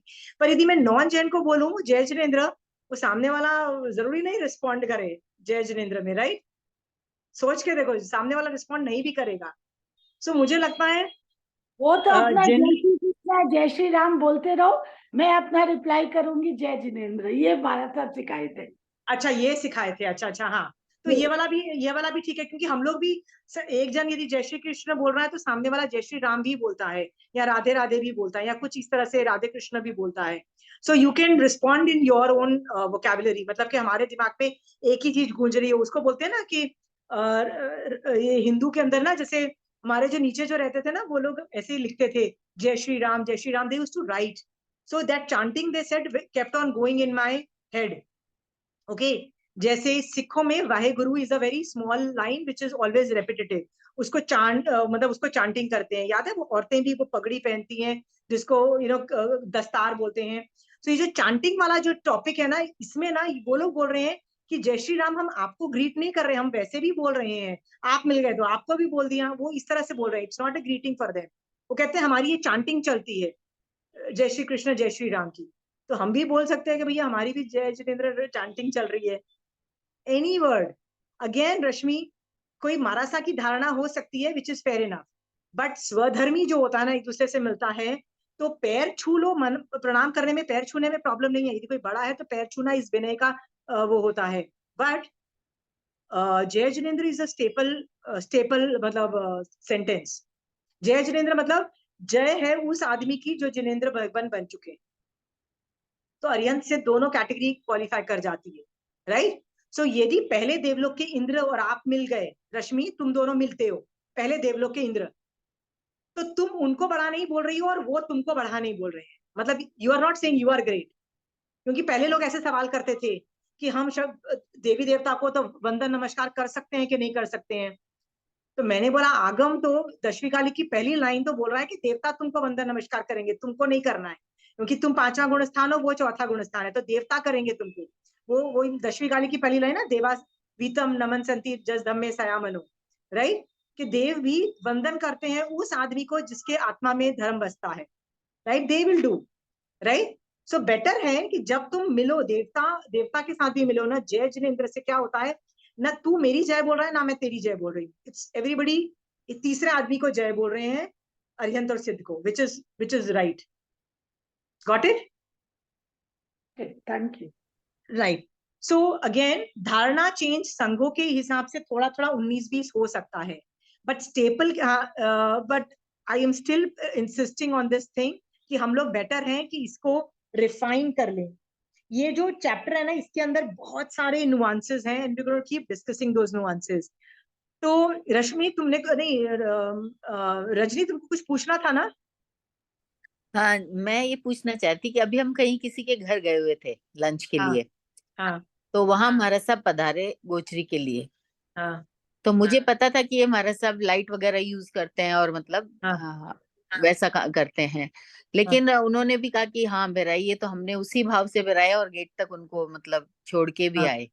हाँ। तो उस वक्त क्या उचित है? मतलब पता है कि ये कंप्लीटली मतलब पंच महाव्रत नहीं वैसे पालन कर रहे, कि यूज करते हैं इलेक्ट्रिसिटी वगैरह गाड़ी या कुछ भी ऐसा, तो उनके लिए फिर क्या मतलब? रजनी, मैं देखो सबके अपने अपने व्रत हैं। तुम श्रावक हो, श्रावक is governed bye their own व्रत।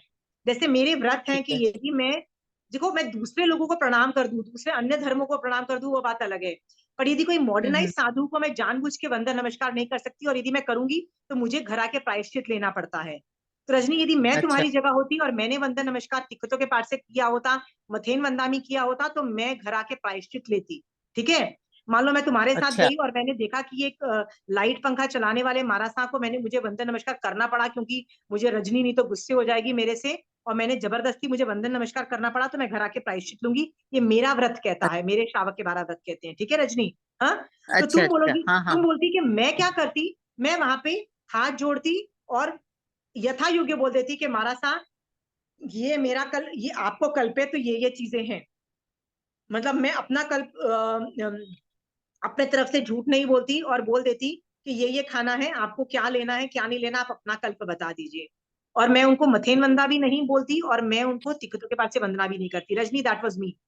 और मैं शायद बाहर तक ओके। छोड़ने भी नहीं जाती, बट मैं खड़े होके इज्जत करके खाना, यदि वो बोलते तो मैं खाना बहरा भी देती।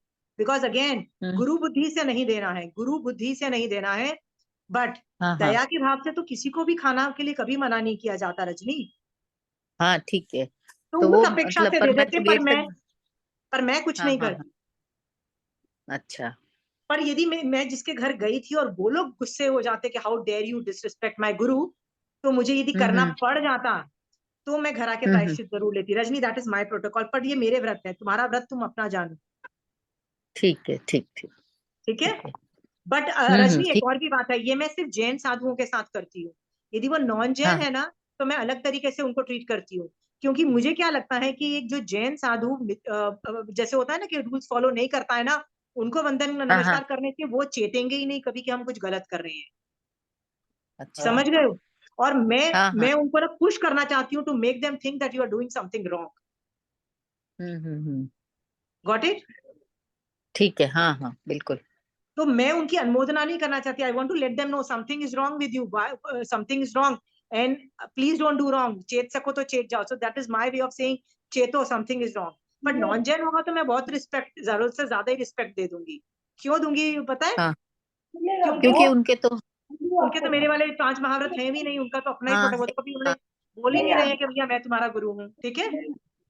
हाँ हाँ, उनके तो महाव्रत है ही नहीं। हम तो हाँ क्या रजनी, करें, समझ में आ गया। घुगनी का बिल्कुल।